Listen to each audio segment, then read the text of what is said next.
This video is best experienced ad-free and uncensored on Nebula.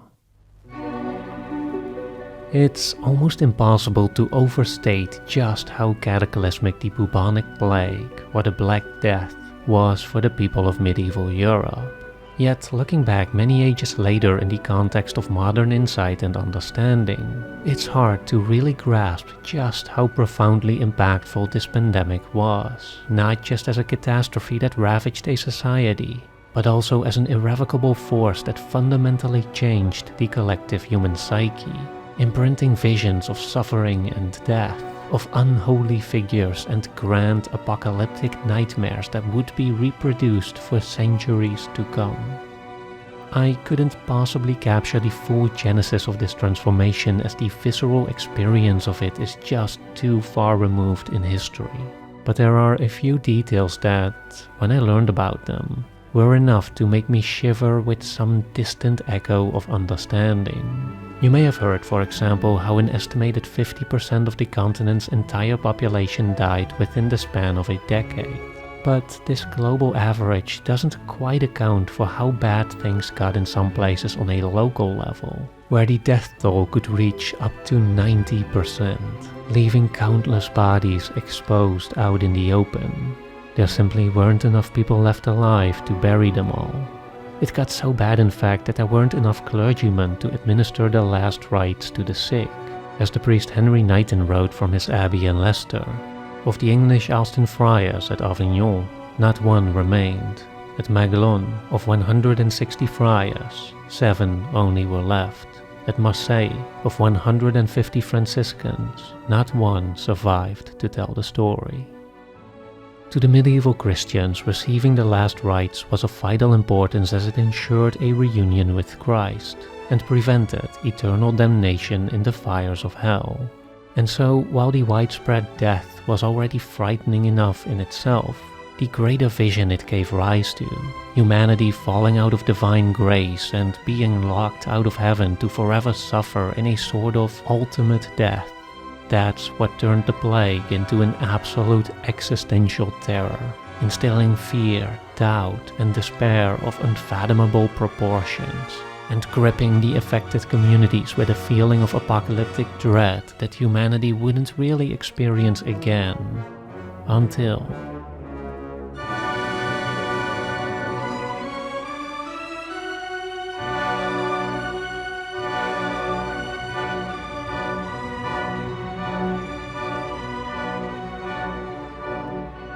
There are some images that are so harrowing, so awe-inspiring, that they take on a life of their own, that become entangled deep within our minds, where they transform our conception of reality and re-emerge in our own reproductions of it, generating symbolic representations and extrapolations that begin the whole process anew with a strange potency that, to this day, isn't fully understood. When I began studying the history of nuclear energy, Spencer Weird wrote in his now seminal work on nuclear fear, I did not think that images were important in themselves. I was wrong.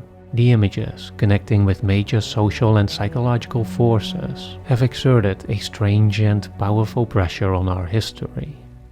It is an atomic bomb. It is a harnessing of the basic power of the universe. When the atomic bomb first came into being, there immediately was something about its existence that felt transgressive.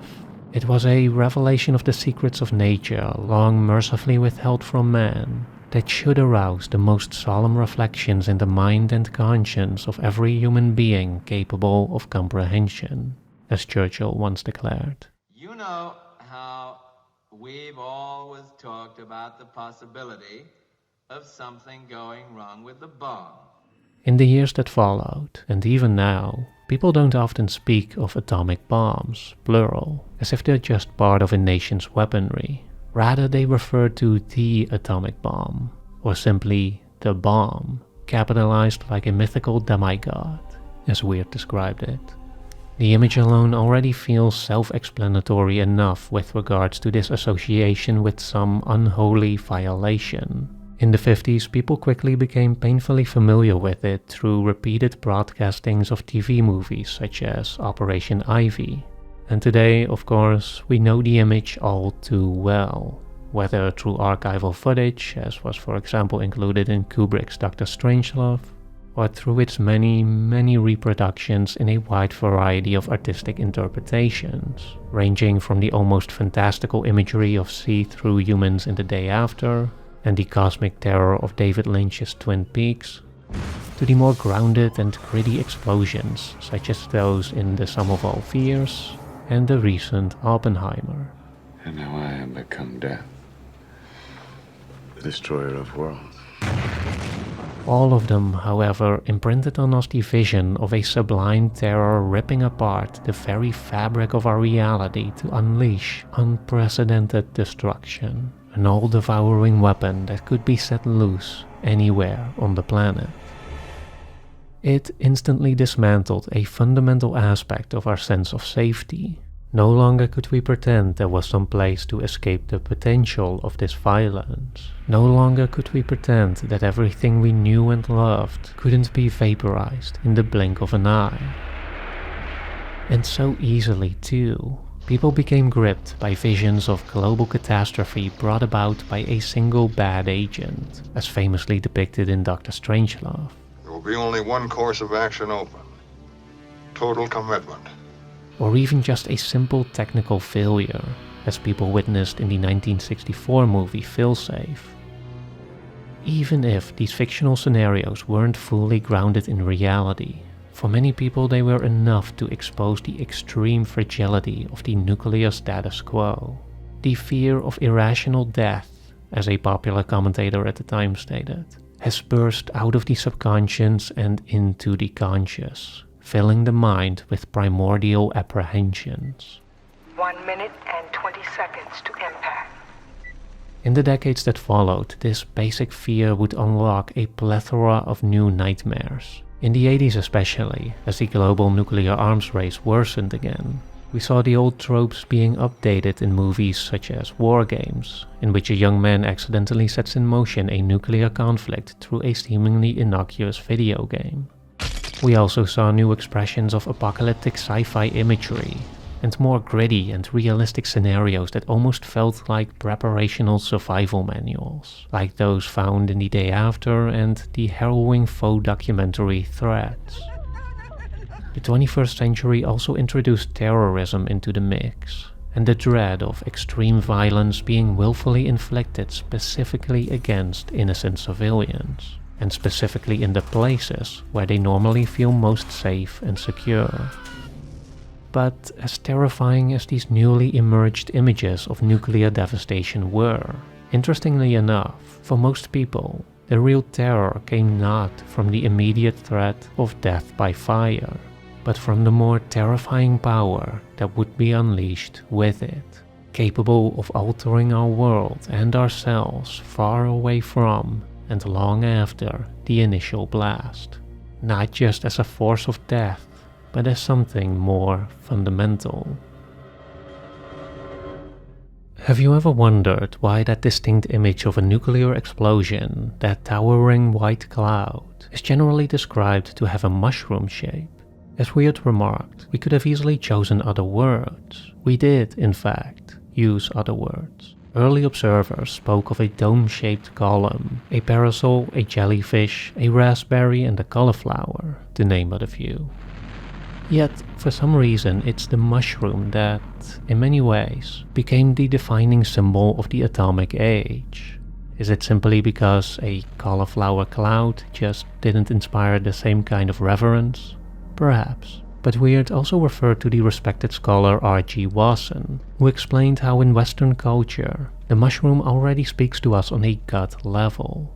When you think of mushrooms, the idea that comes to mind is probably one of dark and musty places, of damp forest grounds and rotten wooden logs.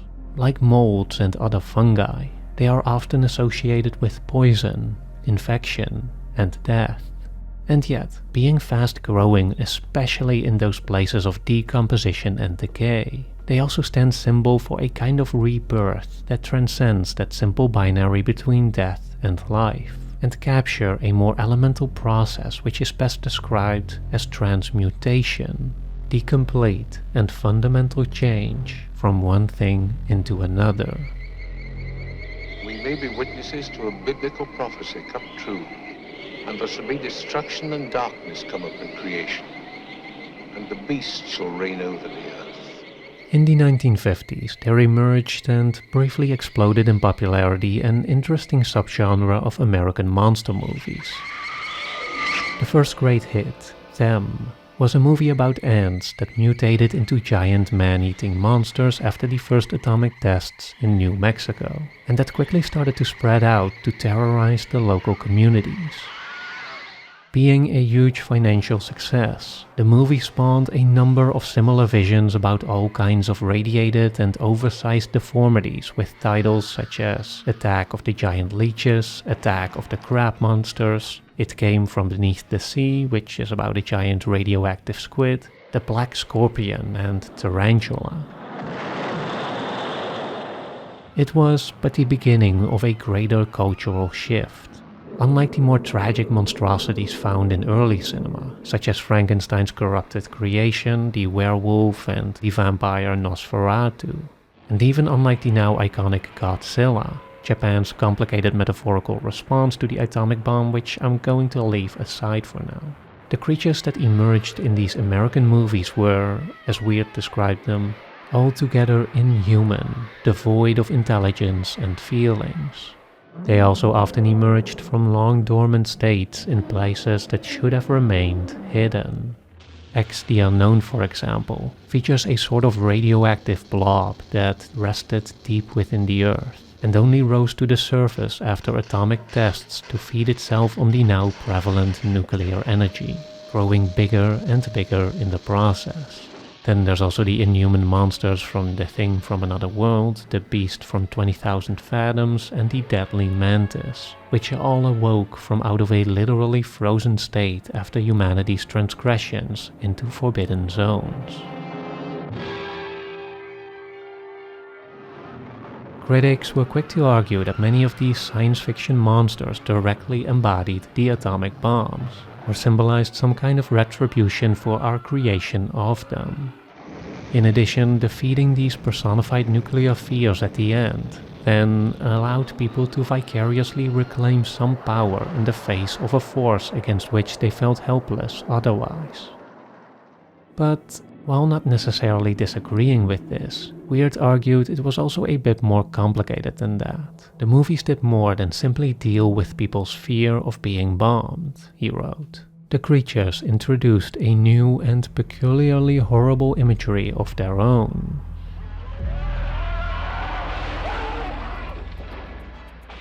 As psychologists would later come to understand, Weird explained, the images we see, whether real or imagined, aren't just associated in our brains with other images or ideas, but also with emotions that physiologically connect them to the body.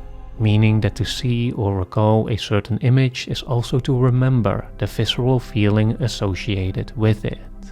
It's a reaction that is especially strong and immediate for the emotions of fear and disgust, both of which have strong evolutionary foundations, and both of which can forever alter our brain chemistry in a matter of seconds.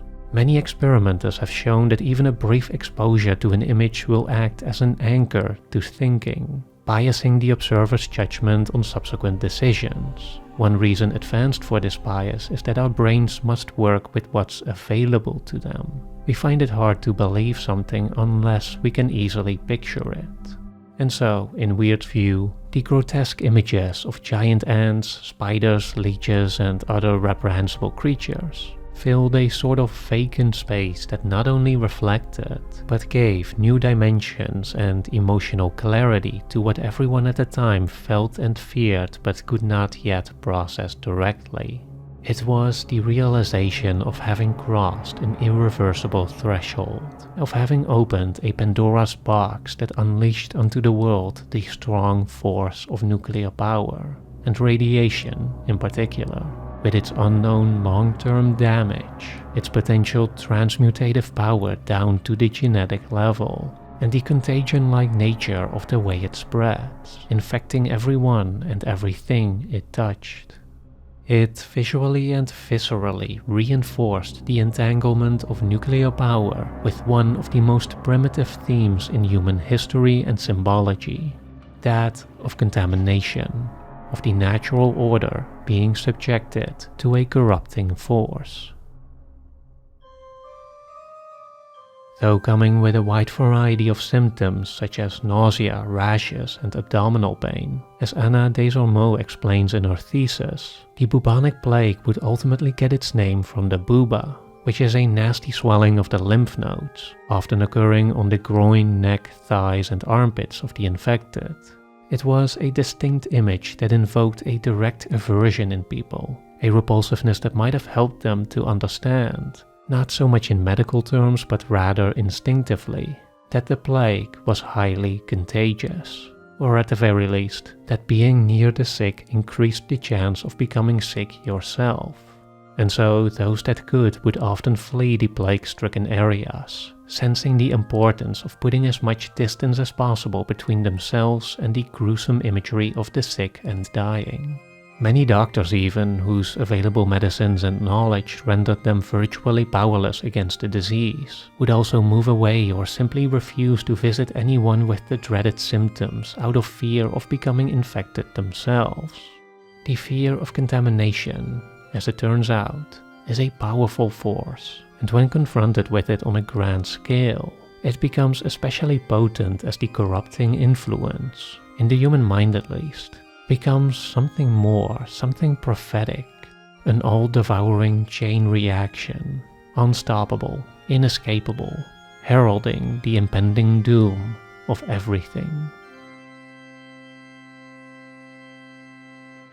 The war started when people accepted the idiotic principle that peace could be maintained by arranging to defend themselves with weapons they couldn't possibly use without committing suicide. On the Beach came out at a crucial psychological turning point. The insanely powerful hydrogen bombs were being widely tested. Doomsday devices such as the cobalt bomb, a theorized weapon specifically designed to spread as much radiation as possible, were being conceptualized. For the first time in history, the complete suicide of our entire species had become a conceivable reality.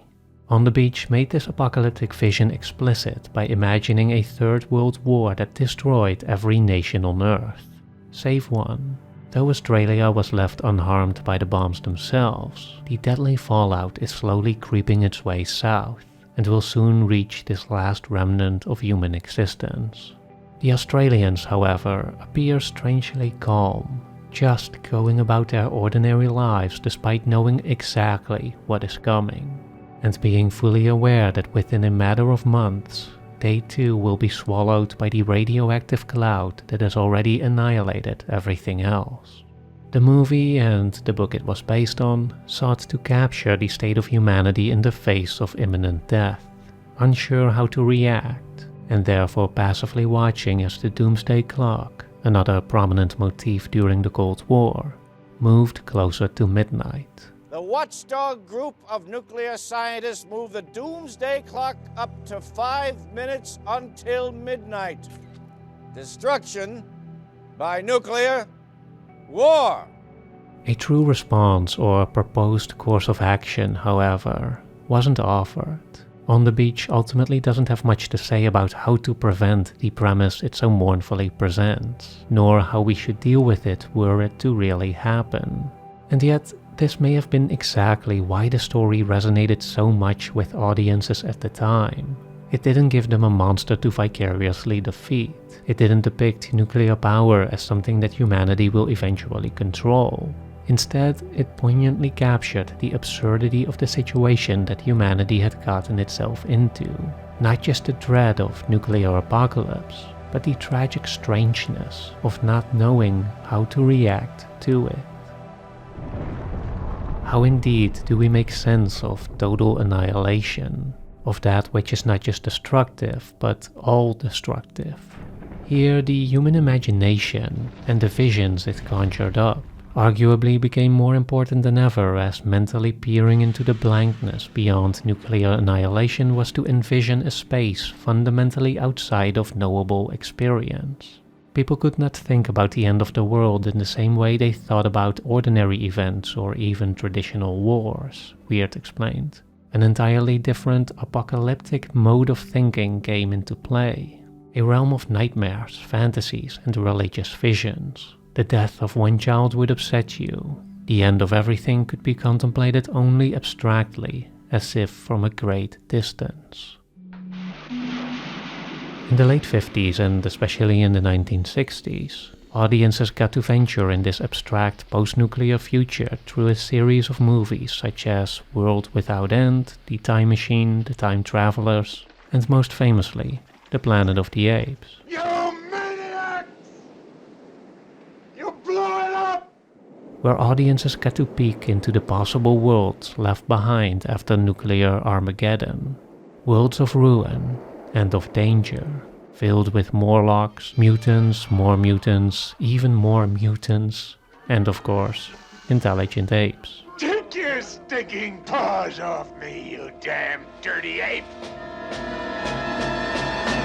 Here again we see the recurring theme of nuclear power and radiation not just as a force of death, but rather as one of corrupted transmutation, birthing its own unholy forms of life, and altering the building blocks of our DNA to turn us into something sickly and hideous. In 1986, these visions of a post-human world were infused with a frighteningly concrete and very real image as a reactor at the Chernobyl nuclear power plant exploded and unleashed unprecedented amounts of radiation into the atmosphere. As the recent TV show so accurately captures, the disaster reaffirmed much of what people already feared about nuclear power. The risk of catastrophe because of seemingly innocuous human or technological errors, the meddling with forbidden forces so powerful that to stare directly at them is to instantly doom yourself to extreme suffering and death. And above all, the potential for wide-scale and long-term contamination of both the natural world and of the human body. But perhaps the most striking image of all was that of the abandoned city of Pripyat.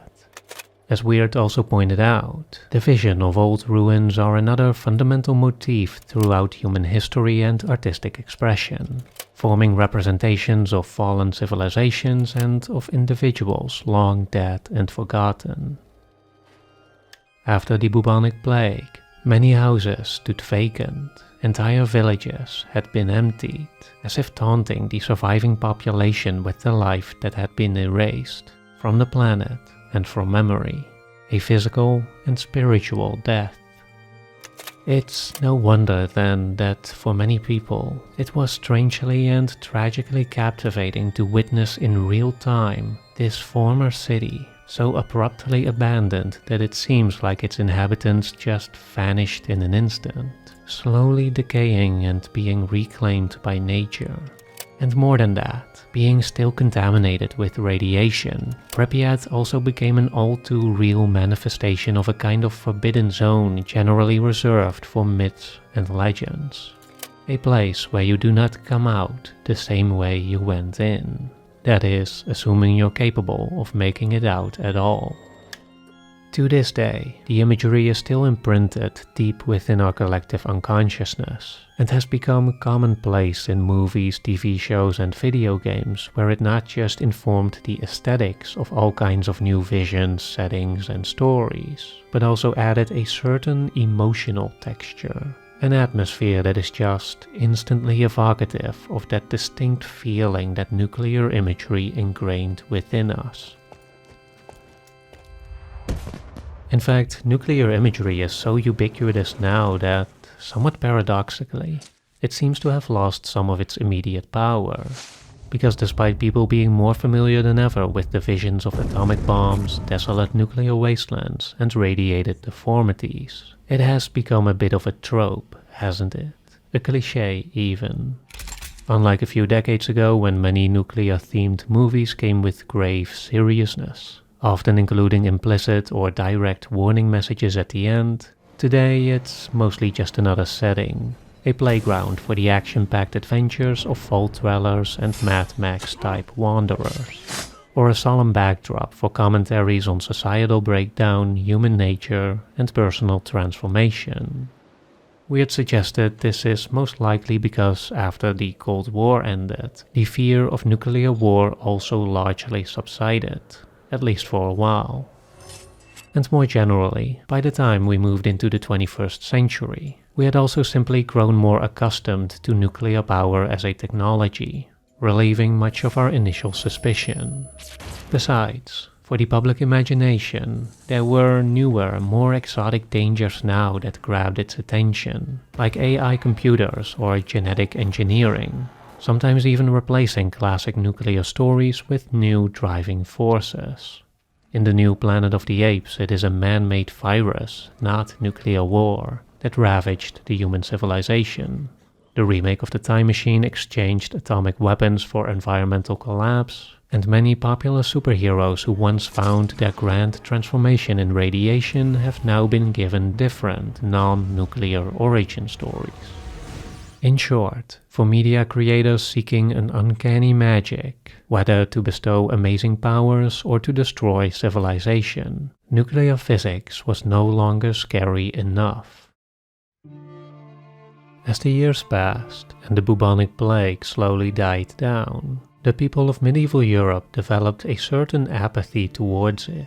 New outbreaks would still occur every now and then, but they were no longer as severe, and people simply got used to its presence. The apocalyptic visions that once seemed so imminent no longer felt as powerful anymore. And yet, the imagery remained. Instead of fading away, it became integrated into everyday life, taking form as familiar motifs, common wisdoms, and proverbial metaphors, many of which have echoed throughout the ages and still remain with us in the here and now.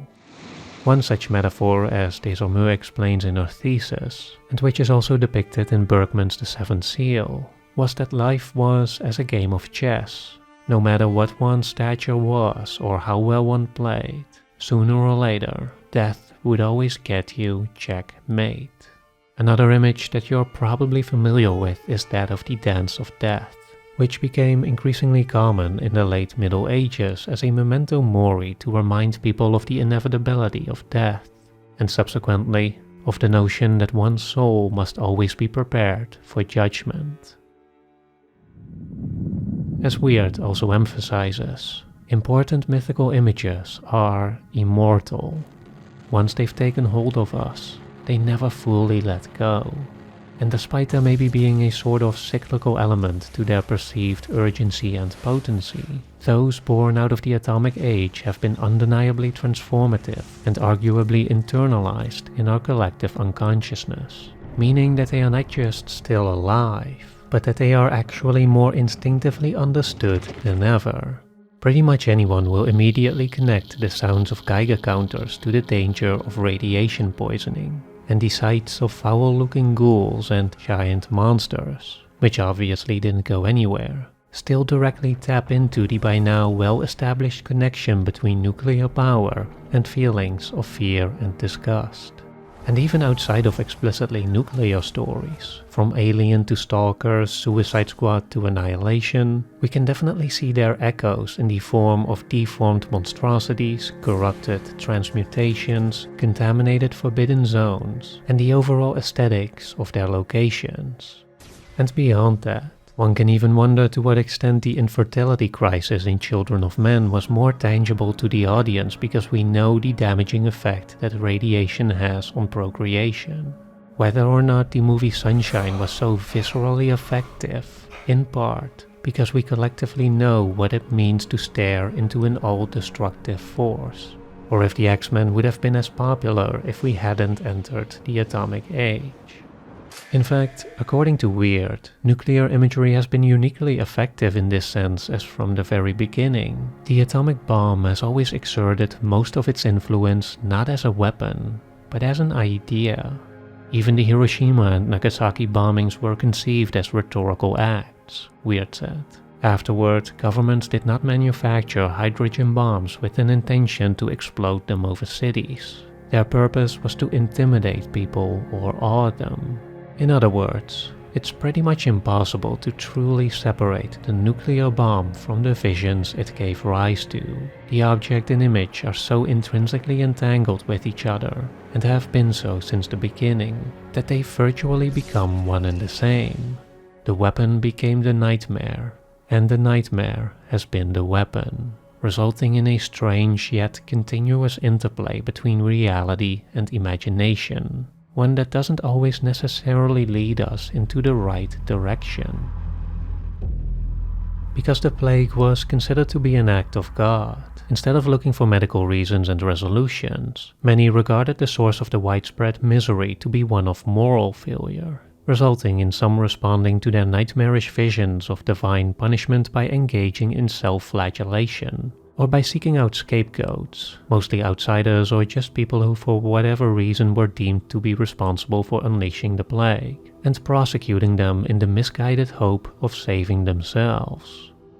And despite how people in the 1960s feared radioactive fallout more than the actual bomb, this logic was, in most cases, exactly backwards. For as Weird pointed out, a hydrogen bomb dropped on a city would actually do most of its damage with the immediate blast. Yet, especially in the 1970s, people became so concerned with radiation that they seemingly forgot all about the proliferation of nuclear weapons to instead focus their attention on nuclear power plants, as is also reflected by the high number of nuclear energy-related political dramas that came out during that era. This plant should be shut down. What we see in both these cases is a response that has been theorized as the displacement effect, which suggests that when people are confronted with a threat or a vision that is just too overwhelming, too powerful, like a highly contagious fatal disease, or a fireball so big it will vaporize you in an instant, our attention shifts towards some smaller or adjacent aspect of that threat, which we feel like we can control, like weeding out individual sinners or protesting the building of nuclear power plants. The exact dynamics of all this, however, are difficult to prove for certain, and definitively linking which visions caused which actions, or judging which imaginations strayed too far from reality, is beyond the scope of this video. But what is abundantly clear is that powerful images, especially when connected to deeply embedded, almost instinctual archetypes and emotions, do bring us into movement. They trigger our primal senses and ignite our collective awareness, which also begs another question, perhaps even the most important one as we move further into the 21st century. What happens when we face a threat that lacks such potent imagery? I'm sitting here trying to think what I could do or say that might make it possible to reach out to you, and I'm serious about this. For decades now, climate scientists, activists, politicians, and other green advocates have struggled to communicate the dangers of man-made climate change, despite it being, as the renowned ecological philosopher Bruno Latour once noted, one of the most well-documented threats in human history. For a long time, I thought the problem was just that climate change lacked that one sublime image of absolute devastation. You know, that nuclear-esque spectacle as movies like The Day After Tomorrow tried to offer us. But now I realize it's more than that. For one, climate change is a slow burn and not a sudden upheaval that, like a nuclear bomb, unleashes instant destruction with the push of a button. And so trying to use the same metaphors for two entirely different dangers is probably not going to do much good. New images are clearly needed. But at the same time, the ones that do seem available, or at least the ones that I generally employed in the various calls for climate change action, such as those of heavy rains, forest fires, floods, and droughts, just do not seem to have enough potency. The issue here is that while they may depict destabilizing forces, they also already are too familiar. Ordinary weather problems that in themselves do not immediately invoke some urgent and unprecedented danger. Melting ice caps, retreating glaciers, and large-scale deforestation are slightly more evocative, But even these seem to do a little more than point at a problem that to the general public remains too distant, both in space and in time, to really trigger anyone's nerves, let alone their survival instinct. What's missing then, it seems, is that visceral connection to those ancient themes and prime emotions. Contamination, fear, disgust, the bodily horror of being infected with the plague or sick with radiation is easily imagined and therefore instinctively understood and felt. But what does a human body consumed by climate change look like? How does it ravage our world aside from that accumulation of age-old natural disasters? These are the kinds of images that still elude us. So far at least. One interesting fact about the bubonic plague that Desormeaux brought up in her thesis is that the disease actually came a couple of years after people in medieval Europe were already in a heightened state of awareness regarding their mortality. In 1336, the papal bull Benedictus Deus declared that those who die in a state of grace are immediately reunited with the Holy Spirit, instead of, as was previously held, having to wait for the final judgment at the end of time. As a result, in the grand scheme of things, the physical body had suddenly become notably less significant to people, which in turn inspired a growing fascination with images of transi, or decaying corpses in various stages of decomposition. The plague then, instead of being a trigger event, in some ways was more of a catalyst to the fears, concerns and curiosities that already existed in the public imagination. As Weird also observed, pretty much all the themes and meanings of nuclear imagery were already at hand decades before the atom was even split. The exponential technological growth in the 19th century had captivated people about the future of humanity, sparking within the imagination visions both wondrous and terrifying. Indeed, looking at early 20th century cinema, we can see how images of transformative cosmic rays, scientists transgressing natural and moral boundaries, and even doomsday devices had already been conceived of long before becoming a painfully concrete reality. And so, when it comes to climate change, it is very well possible that we might just still be in that before time, dreadfully anticipating an as of yet unclear image to bring itself into focus. Though we might also want to ask ourselves if that's really what it should take to motivate us into action. The main reason why Weird set out to explore the impact of nuclear images was not with the suggestion that we should helplessly submit ourselves to their power, but rather that by better understanding their dynamics, we can, to some extent, free ourselves from them. Let reason, not imagery, be our anchor, and follow our waking consciousness, not our nightmares, as we move forward.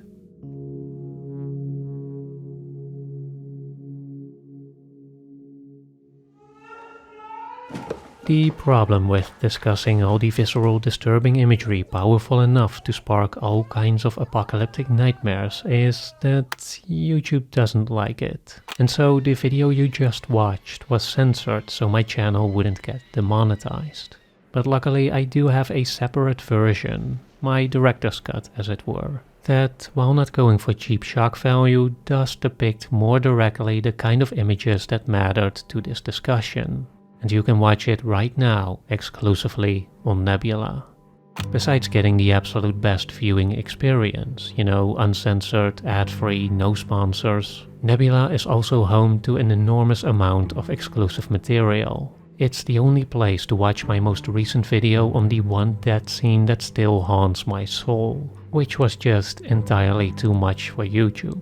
And my video on a potential sequel to World War Z that bridges the gap between book and movie and discusses its general apocalyptic themes and images.